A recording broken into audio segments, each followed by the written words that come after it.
YouTube, this is Anna and I'm doing a story time, and it is my 16 and pregnant story, my secret pregnancy, which sounds a bit crazy in the story, so I'll get straight into it. I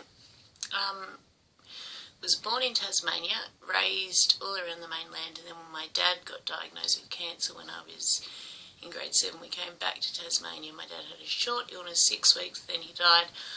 And my mum moved us all to a very, very small rural town. We didn't even have a shop. We had a phone box. I went to a very small high school and did really well. I was, in pony club, Irish dancing, the debate team, swim team. I even made the athletics team, the Huon Junior Council. I was one of those super activity kids. Then I got an academic scholarship to a private school about 52 kilometres away, so it was a really long bus trip either way, and that was for grade 10, 11 and 12. So I left my little school where I was used to succeeding, went to a big school where I was no longer considered very intelligent.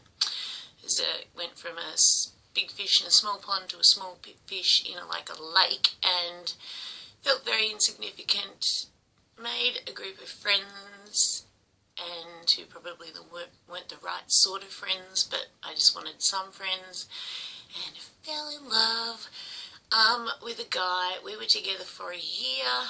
Then at the start of grade 11, I told him I suspected I was pregnant. My mother was currently 3 months pregnant, and he told me we would cross that bridge when we came to it.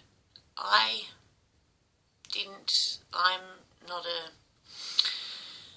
person that likes to talk about my feelings or ask other people for help, and I thought if he didn't care about it, I certainly didn't feel like anyone else was going to care enough about me to go through this with me. So I kept on with my same routine. I did quit drinking though. I'd been partying a bit, but yeah, I remember saying to my son's dad, I don't want to be a teenage single mother, but I really don't want to be a teenage single mother of a brain damaged child. So that was actually the hardest thing to keep secret. I managed to wear the same school uniform the whole time, didn't miss a day of school. I had to leave a lot of my extracurricular activities because of transport to and from school, so I wasn't participating in them.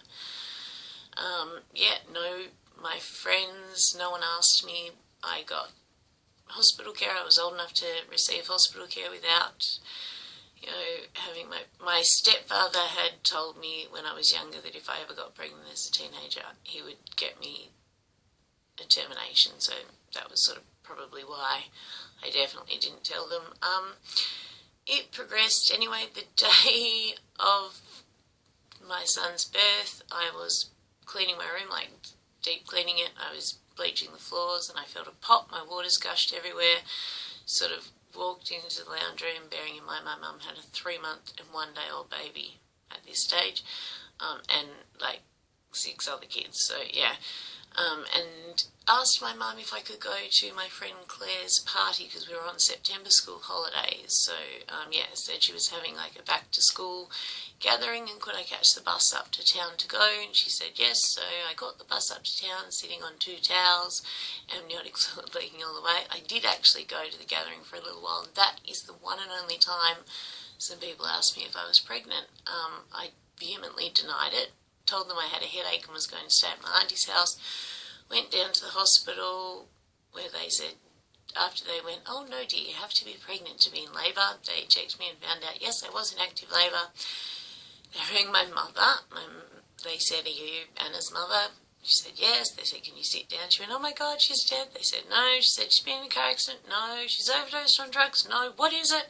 She's having a baby. Okay, I'll be there soon. She packed my little brother in his bassinet sleeper thing. That was the first time he slept through the night. Came up to hospital, and after 12 hours of labour, I gave birth to a 7-pound-12 baby. I named Timothy after my father.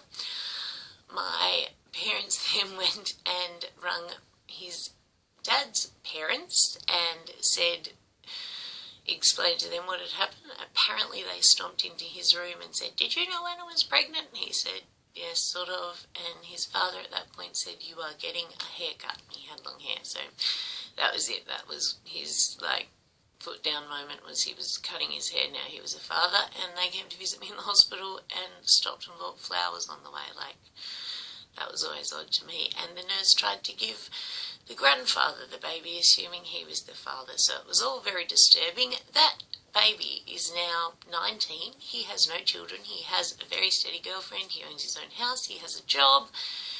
And he's the light of my life. But my goodness, his birth and pregnancy was dramatic. Thanks for watching. Bye.